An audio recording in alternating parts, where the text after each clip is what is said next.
we're doing ourselves a disservice if we can't craft a really meaningful mainstream conversation, just demonstrating the ability of hemp to assist in our fight against global warming and provide a sustainable future for our kids and also for our consumer needs. This is the Cannabis Enigma, cutting through the smoke to have informed, serious conversations for regular people.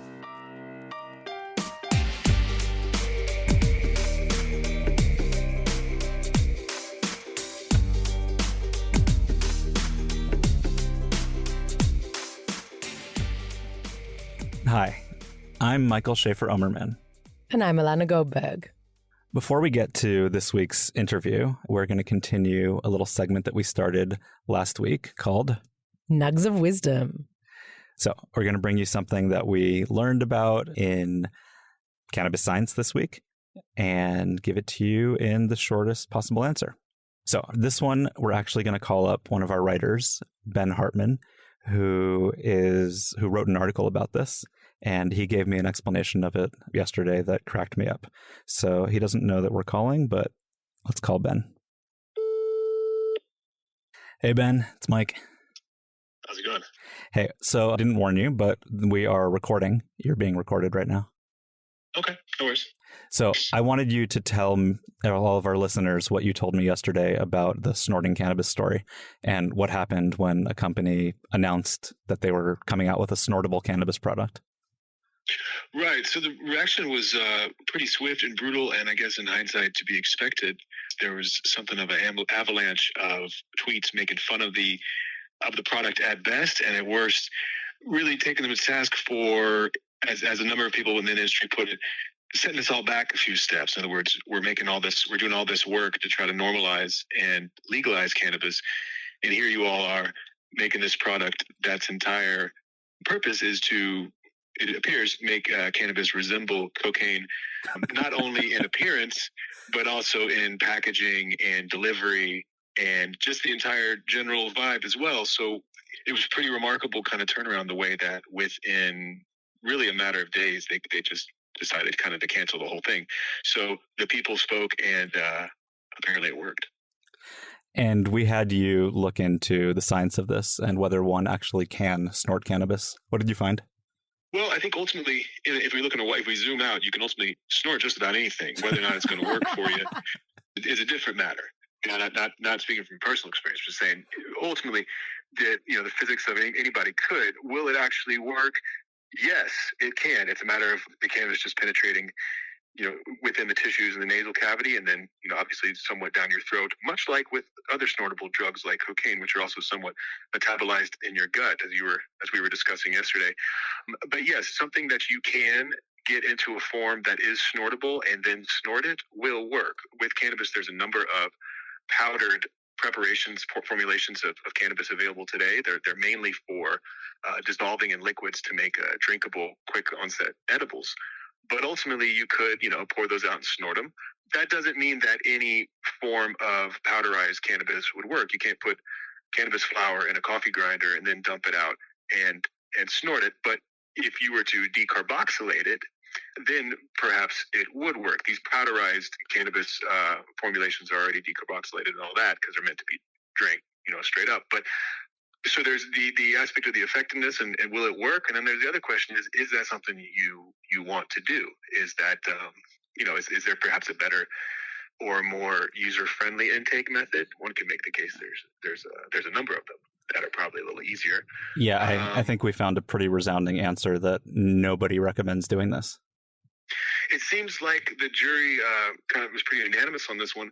But, you know, I think like any sort of diversion, let's say, there's always going to be people who like it or would want to try it, no matter how fringe it may seem. So I think if you were to ask me, is there a market for snortable cannabis? I think it does exist. Is it something that's going to give vaping or edibles or joints or blunts a run for their money? I would say no. But, you know, innovation is big in cannabis, so we'll see more of this. I'm sure I would recommend, though, probably any company should probably, if they are going to make a snortable one, to try not to make it look like Schedule A drugs as much as possible. You don't need, you know, marijuana that looks like cocaine, and we don't want ones that that gives people the sensation that they're smoking meth or crack or anything like that either. The packaging and the image and the feeling, like we said, with set and setting, these are important things with people. So that's not just, is it effective, is it also a good idea? I think is something to keep in mind. Ben Hartman, thank you for that nug of wisdom. Thank you. Anytime. I think also maybe something that's interesting here, even though we've already let Ben off the line, is the medical side. I mean, there are nasal spray products which use similar technology. So maybe, there's directions here, but like Ben said, no need to make it, us all look like crackheads. Anyway, that was our nug of wisdom for today. Here's the actual episode. You want to tell us about it before we air it? Yeah. So I interviewed Stephen Murphy, who is the co-founder and CEO of Prohibition Partners, which is a business intelligence and consultancy company that also puts on a lot of conferences all in the cannabis space, cannabis and hemp space. And I spoke with him mostly about the ways that Europe and the United States, or Europe and North America, are in very different places when it comes to cannabis. All right. Well, let's hear the interview. Let's do it. And a reminder to please subscribe and review us and tell all your friends.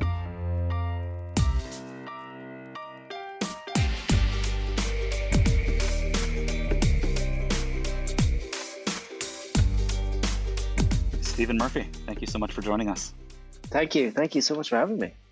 So there's a lot I want to talk about, but the thing that's on my mind specifically is the way that, or the pace that North America and the Americas in general have been moving on cannabis liberalization and legalization as compared to Europe. Europe's obviously come a long way, and most of the countries on the continent have varying degrees of medical programs alongside growing hemp industries. But can you start by giving a quick overview of where Europe is in comparison to North America, but also your thoughts on why the momentum seems to be different? Yeah, I think the momentum in Europe, has to be recognized as it is pretty phenomenal in terms of what is happening.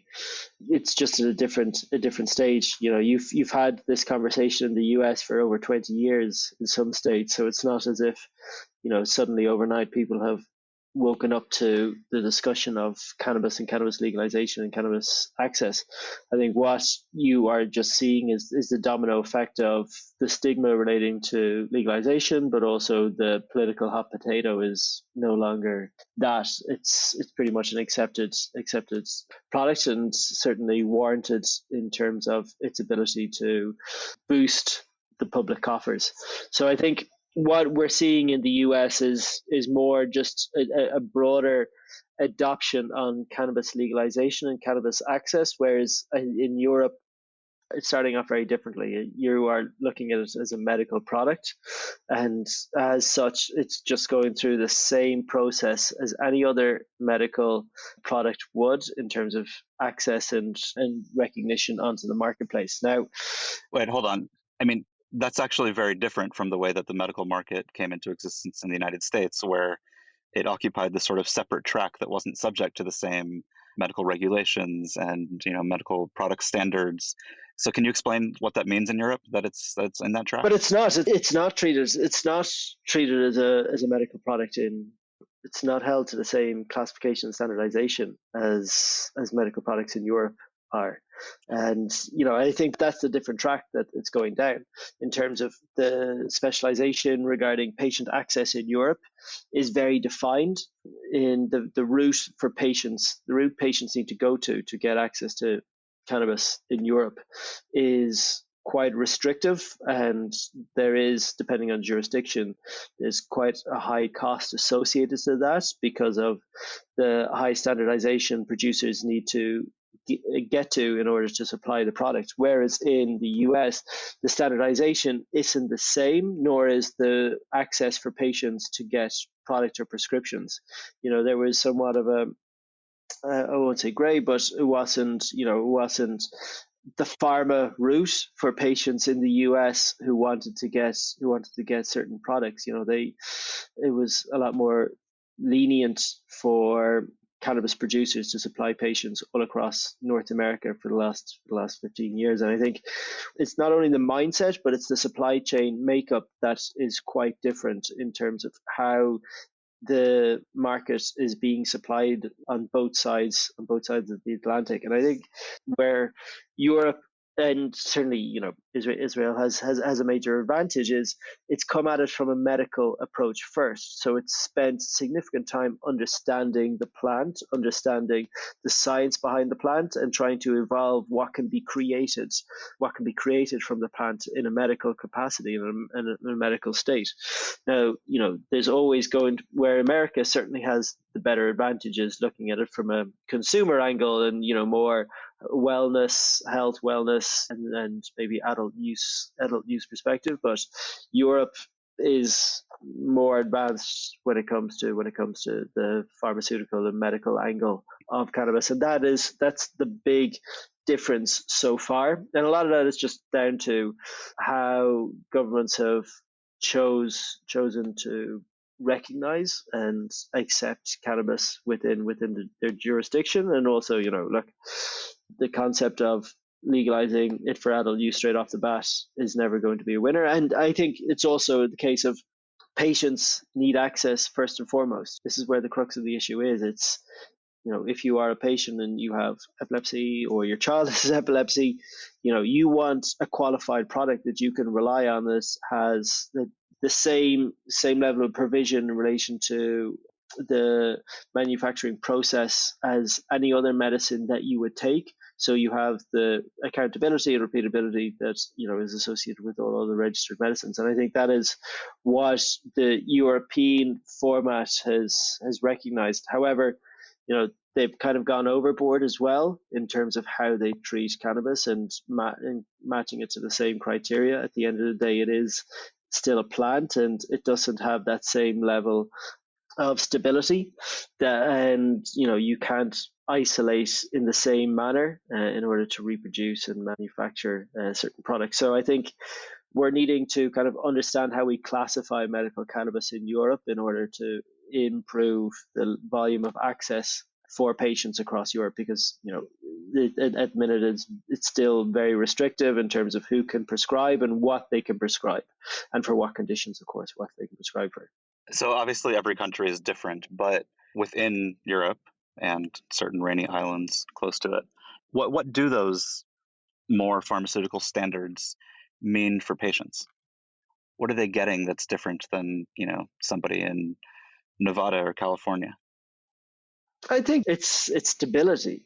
Stability testing is so critical. So when they go and get their cannabis or cannabis extract or whatever format of cannabis that they're looking at, it is consistent with the exact same product that they had beforehand. So, and that is a pharma product. The pharma product where if you're a doctor and you're treating a patient, you have that accountability and trust in the product, and you can plan accordingly. You're not wondering if there is some discrepancy in or evolution of that product. And it also matters if you are developing drugs, if you are doing R&D, you also have that same stability in terms of understanding that you have consistency in what you are developing, and you have a solid base in which you can develop from. Now, that's going to matter significantly when, as we advance clinical trials, as we advance product formulation, as not just product formulation related to pharma, but all product formulation. And that comes down to the initial process in relation to the supply chain of pretty hardcore standardization. You have everybody claims to be GMP compliant or EU GMP compliant, but very few actually are. And the reason very few are is because it's so challenging. It's really challenging. For any of our listeners who don't know, GMP is good manufacturing practice, which is certain standards for manufacturing. Yeah, if you are to operate in Europe, it's the only standards that matters. And if you want to kind of go on to supply gold standards, now you can have different specialities, but if you are to operate in Europe, the only thing that really matters is EU GMP. And I think what some US companies have certainly started to recognize that, and early Canadian companies certainly did. There's Canadian companies who spend significant capital investing in their facilities to be EU GMP, because it's quite hard to retrofit, to that standardization. It's either something that you build in and design from the very start, or you are going to pay a pretty penny and trying to retrofit to have that standardization in your supply chain. So I think we're at a very, very exciting place in Europe, whereby the issue of supply, which has really hampered growth, because it's hampered what doctors' ability to understand what they could prescribe, because for the last few years you would have patients going to doctors and pretty much telling them, okay, this is what's available in my pharmacy, or this is what's available around me, and this is what you should be prescribing me. Where doctors are now getting trained up, you're seeing pretty decent doctor education platforms come about, and some of those are publicly funded, some of those are privately funded, but they are thankfully increasing and improving doctors' understanding of cannabis, making them more comfortable with it, and improving their ability to treat their patients, and lead their patients, opposed to what has been happening with it being the other way around in the relationship. Let's pivot to the UK for a second, which was a part of Europe until recently. It's kind of a unique and interesting case. In my mind, there's been a lot of progress made. Anybody who's been following knows the case of Alfie Dingy and one or two other children who have really pushed the conversation and ultimately led to at least technical legalization of medical cannabis in the UK. But from what I understand, it's still incredibly difficult, if not impossible, to get it through the NHS. But what I wanted to ask, in addition to any of your thoughts on that, is it's led to a situation where we see something like CanCard come, where civil society has to create solutions to, effectively or create de facto decriminalization for medical patients, so that when they can't have access here, they're still, a little bit safer in accessing it. It seems a little bit crazy that you have this progress, but it's still so convoluted.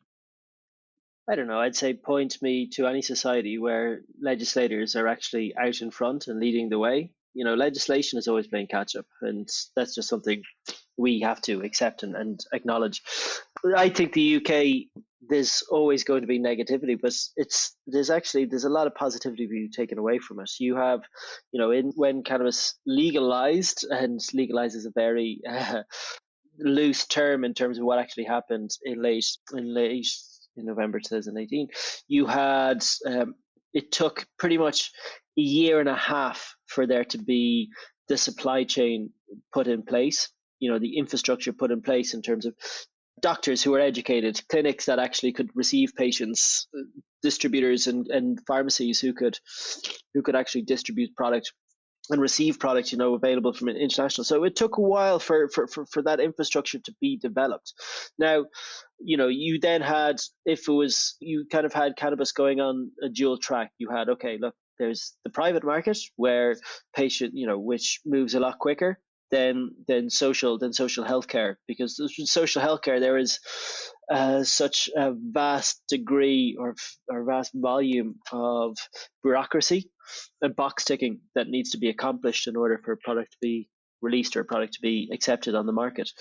In the UK, that box ticking is, for lack of a better sense, taking the piss. And because it's really, really, really gone beyond what any other country in Europe has done in terms of reviewing and not recognizing the therapeutic and medical benefits of cannabis, certainly medical cannabis. So what you have seen in Europe is the establishment of a very strong private marketplace, where you are going to be seeing, it's gone from maybe 90 patients in 2019 over the course of the year, for 90 patients to around just under 1,000 patients last year. This year we'll see around 6,000 patients.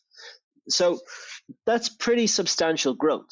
That is, look, it's not like Germany where you've got the bones of 100,000 patients, but it is substantial growth. You are seeing, if you look at a model, in the trajectory, it's very similar to Australia. And if you look at the position that market is in now, it is, it is proving to be quite an adaptive market for patients in need. So I think the UK model, look, it's obviously not perfect, and yes, there's been an outcry for patients, and it's not perfect for patients, absolutely not. And if they want, if they are going after the private model, it's bloody expensive. It's really, really expensive. But that's changing. You have initiatives like Project 2021. You have, CanCard. You have all of these activist-led, to a certain degree, or science-led initiatives that are looking to improve access. And it's obviously in the private market's interest to work with these and improve access, because there's always going to be, we understand that there is a very small percentage in terms of the population that has been penetrated in terms of who can get access to medical cannabis. So it's exceptionally frustrating, but there is a number of really, really good players. Like, I think the recent acquisition by Curaleaf of EMAC, which is the European vertically integrated cannabis company that has UK access. I think that's a big driver, a big motivation for a lot of North American companies. So they are looking at how we can access Europe. How do we do this organically or inorganically?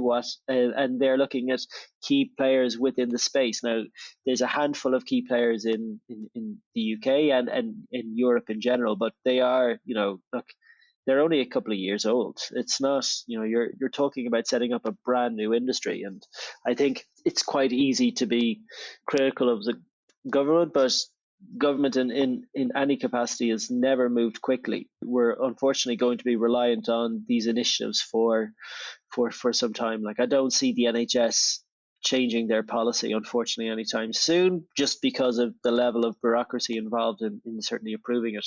Now, you have places like Germany, which has a much fairer solution for patients. You have legislation that is a lot more positive, and I think countries looking to regulate in the future will probably, certainly in Europe, will be looking and leaning more on the policies of Europe that are much more patient first led. Whereas in the UK, they're more about, I would say, protecting their own back, unfortunately. Let's pivot for a minute. Hemp is the same plant as cannabis, as marijuana, very different legal definition and very different uses. I'm actually going to be moderating a panel on the hemp industry at the upcoming Prohibition Partners Live conference in a few weeks. Do you think it's a disservice to either or both of them that they're the way that we look at them, either together or separately? I think, in terms of education and understanding about what it is, you're going to, the fact that it derives from the same plant, however, they are totally different in terms of, the potential of the supply chain. I think we're only, bounding them together is helping, I would say, in terms of generating the interest in the plant and generating the interest in the potential, getting people hooked in terms of what this plant can actually do. I think it's also helping destigmatize cannabis, because it's showing that there is a broader appeal than just like that Reagan pothead or the Nixon pothead, notion that cannabis is for stoners and is a gateway drug and all that nonsense. I think it's actually helping to remove that and showcasing the utility and versatility of cannabis as a plant. So, look, we're still in infancy of exploring what hemp can actually do and the utilities of hemp, from manufacturing to industrial to food to technology. It's a really, really, really exciting exploration, and there's going to be a lot of crossover in terms of capital that comes into that may come into cannabis from a wellness market that also has crossover, that will look at their supply chain and see how cannabis can benefit their supply chain. So I think it's actually a good thing that we're using hemp in these conversations, where companies looking at cannabis can understand the impact it will have. Like, we talk a lot around cannabis transformation. So just like digital transforms industries from finance to banking to travel. Cannabis is going to transform pharma. It's going to transform textiles. It's going to transform manufacturing. It's going to transform food and drink. So we're really only at the very start in terms of understanding what and how cannabis is going to transform these spaces. And I think we're not at the stage yet where we need to specialize and separate all of these conversations at once. We're all still understanding the ability of this plant and also, who's leading the way. And, these help develop more mature and certainly informed discussions.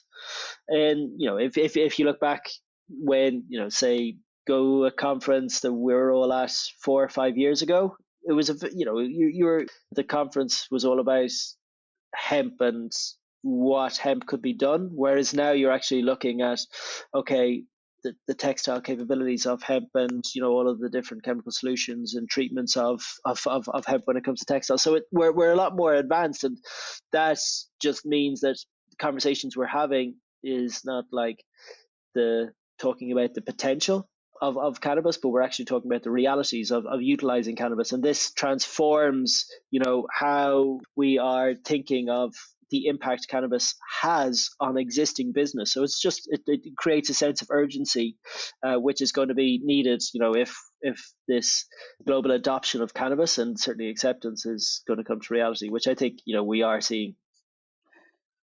What of those uses in our current reality, what's one of the most exciting for you? I even love it from an environmental perspective, from a sustainability perspective.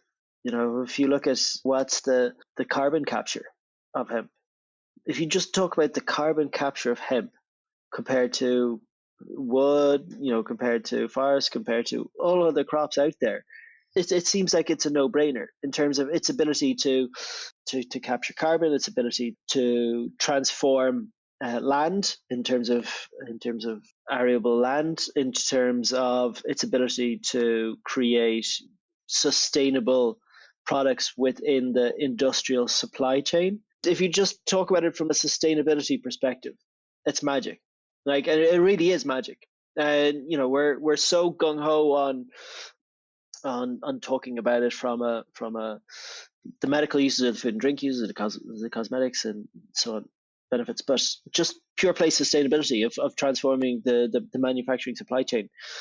It's golden, and I think we've kind of been downplaying that alone. We're looking at, okay, how do we solve the greatest crisis beyond bloody COVID?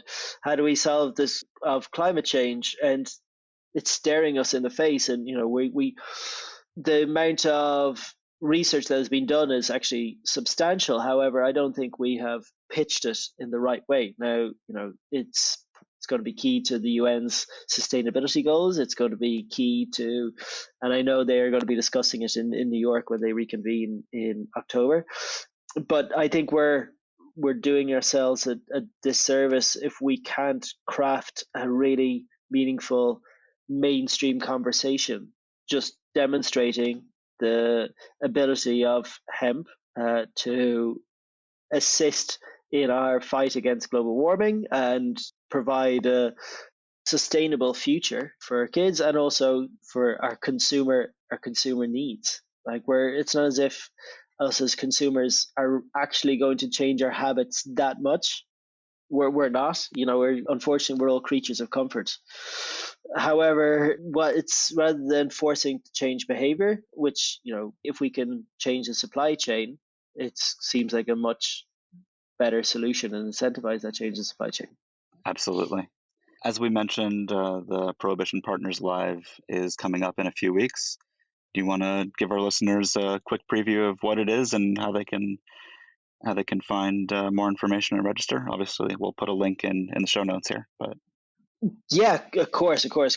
So Prohibition Partners Live is a global, virtual conference on the cannabis industry. So from the 18th to the 20th of May of this month, we have spokespeople, kind of significant stakeholders, and key individuals and thought leaders from the worlds of politics, from the worlds of science, from the worlds of business and advocacy, who are kind of coming together around a very informed agenda and program to kind of discuss key issues affecting the current status of the industry, and also trying to understand what we are going to do to shape together the future of the space around the world. So, again, having those discussions of what can the UK learn from the Australian model, or what can future companies learn from existing companies within the space, where can investors deploy their capital, and what can companies do to attract better investors, because capital is always going to be key in a fast moving industry. And of course, understand what regulators are thinking.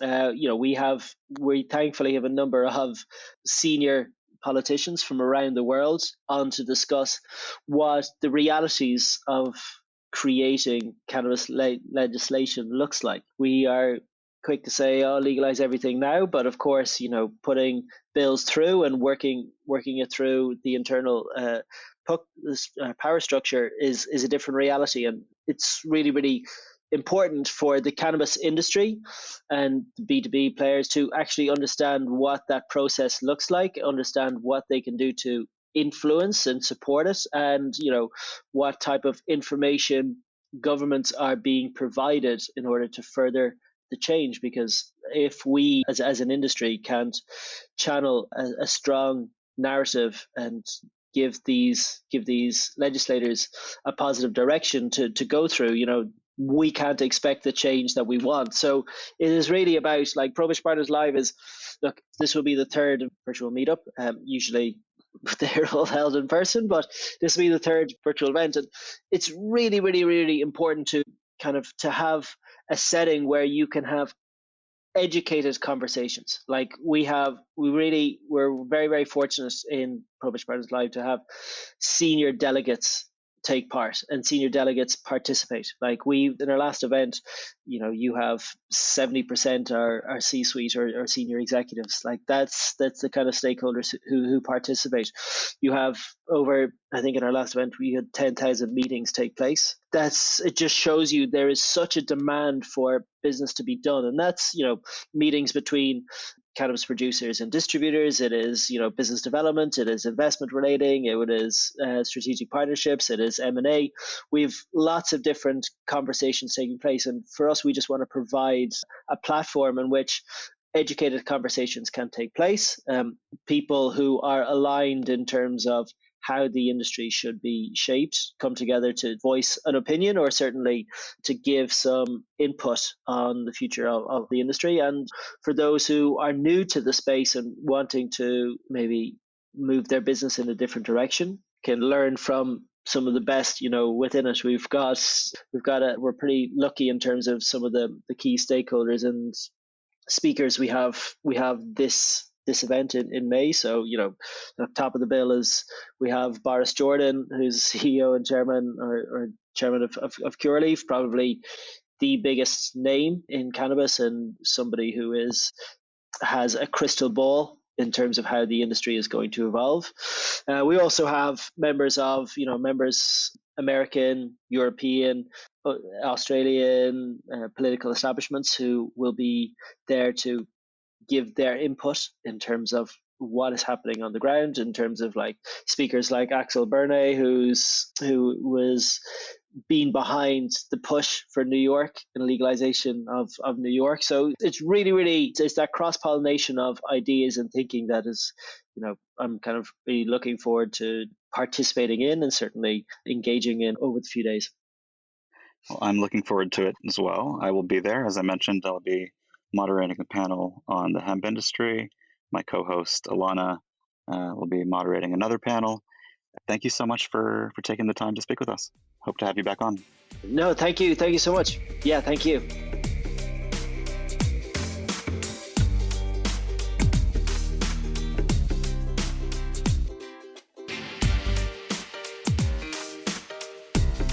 I'm Alana Goldberg. This podcast is a co-production of the Enigma and Americans for Safe Access. Thanks for listening.